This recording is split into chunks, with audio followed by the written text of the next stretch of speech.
Back in March, which seems like eons ago, a meme comparing our 2021 selves to our 2020 selves went around.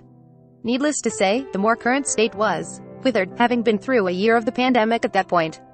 While the joke is months old now, it encapsulates what many still believe: we feel worse now than last year. In addition to anecdotal tweets, the data tells a grim story. According to the Boston University School of Public Health, depression rates in the U.S. have tripled since the pandemic began, from 8.5% pre-pandemic to 27.8% in March through April 2020 to a staggering 32.8% a year later.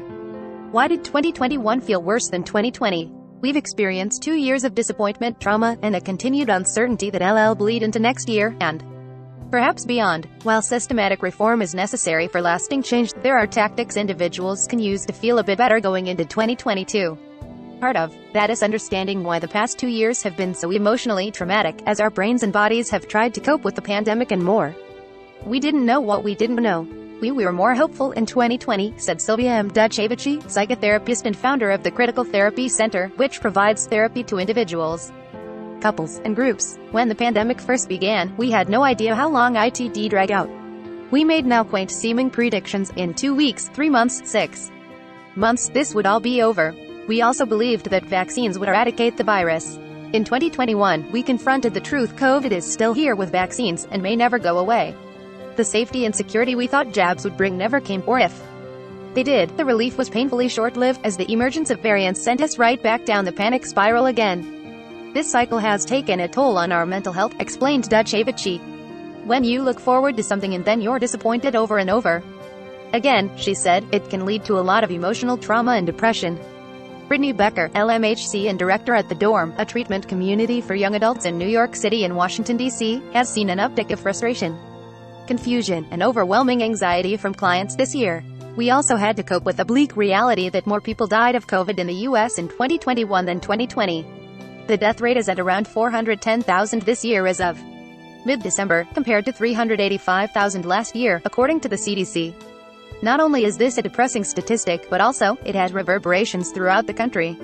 Almost 800,000 people have family members and friends who must now carry on without them, heartbroken by loss. Hundreds of thousands of those deaths could have been prevented with vaccines. And the death toll doesn't factor in the millions of COVID survivors, over half of whom may have long COVID symptoms, which include brain fog, fatigue, difficulty breathing, and joint pain even months after recovery. This devastation, combined with a lack of financial security for many people who lost jobs or their primary income earner, leads Duchevich to believe we're going through a mass depression event similar to what happens when war rages a country. Are we having fun yet?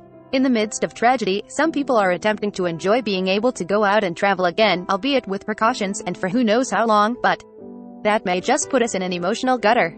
For one, we're putting pressure on ourselves to have fun at a time like this.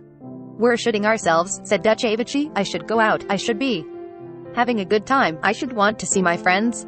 Our shoulds may not be what we actually want. Duchevich said some clients are exhausted after spending time with family for Thanksgiving this year, or that they're so depleted they don't even want to keep up their connections.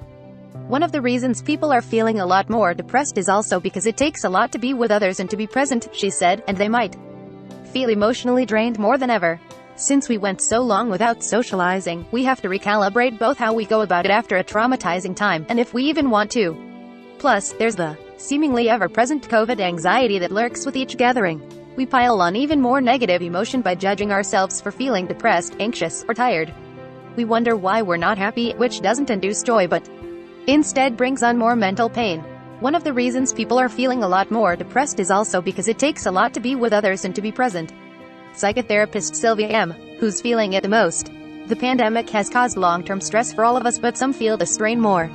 Low-income people were 7 times more likely to experience depression symptoms this spring than other adults, Boston University found. While Americans received stimulus checks in a rent moratorium in 2020 and the start of this year, they haven't received a stimulus for months, and evictions are on the rise throughout the country after being lifted in various places where they were temporarily made illegal, such as Texas. With student loan payments restarting in February, poor Americans and millions of others will soon feel a tighter squeeze. Parents, particularly mothers, are another group having a difficult time, said Duchevich. COVID exacerbated long-term problems like balancing work and childcare, forcing the two to coexist together in one place, and mothers took on the brunt of the responsibility. Moms are more than 3 times more likely and dads to take on most of the domestic work and childcare, according to a May 2021 report from McKinsey. What's more is that the Great Resignation no more makes it seem like workers are achieving more power in the country, but many of the employees leaving their jobs are mothers, and not by choice. Besides a child tax credit, these parents haven't received much governmental help. What we can do to feel better. Many of these issues, the need for financial assistance, familial aid, and mental health care, are systemic and need widespread change in order to properly address them. COVID, if we're paying attention, showed us how mental health is not an individual problem, said Ducevici. Barring voting for and supporting candidates who support these initiatives, and doing what we can to speak out or give what we can to promote necessary services, we can't control whether they happen. So is there anything we as individuals can do to feel better? Thankfully, yes. One, according to Ducevici, is to manage expectations. There is no going back to how life was pre-pandemic. If you attempt to recreate something you lost, you're probably going to be disappointed. If you look ahead, however, there's an opportunity for growth, different connections, and new ways of interacting that may even be better, sometimes, than what came before. Another tactic is to learn to take it day by day. We're living in a time of uncertainty. Humans don't like uncertainty, it's inherently anxiety-inducing. But making plans for 6 months or a year from now may lead to disappointment later, because we still don't know how things are going to shake out. Instead, try to stay present and contend with the unpredictability. Learning how to navigate and cope with this uncertainty will be key in helping us effectively cope in 2022, said Dr. Anisha Patel Dunn, therapist, family psychiatrist, and chief medical officer at LifeStance Health, a virtual and in-person provider for mental health care. Identify and create areas of your life that can provide enjoyment, purpose, and routine, said Becker, to help relieve stress and gain a sense of what you can control. Examples she gave are incorporating mindfulness activities into your daily routine, starting a new hobby, or scheduling a weekly call with a friend or family member. In the case of the latter, having a strong support system can be extremely helpful, said Patel Dunn. This will look different for everyone. Maybe it's turning to a loved one, maybe it's meeting with a therapist, but it's important to have at least one person you can open up to during these times. Talking through one's fears may help alleviate some anxiety over them. A question to ask yourself: what has come up for you during this time? When we're stressed and going through something traumatic, it can bring up unresolved trauma. If you're struggling and unsure why, it could be tied to past triggers.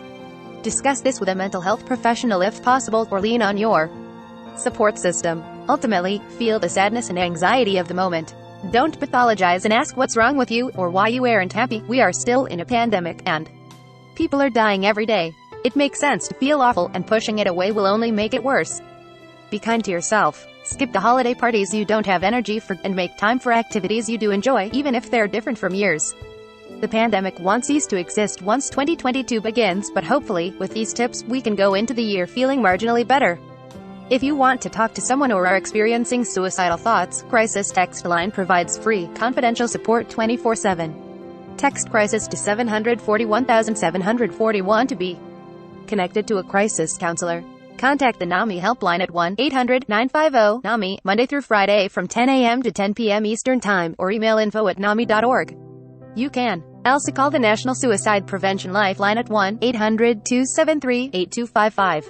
Here is a list of international resources.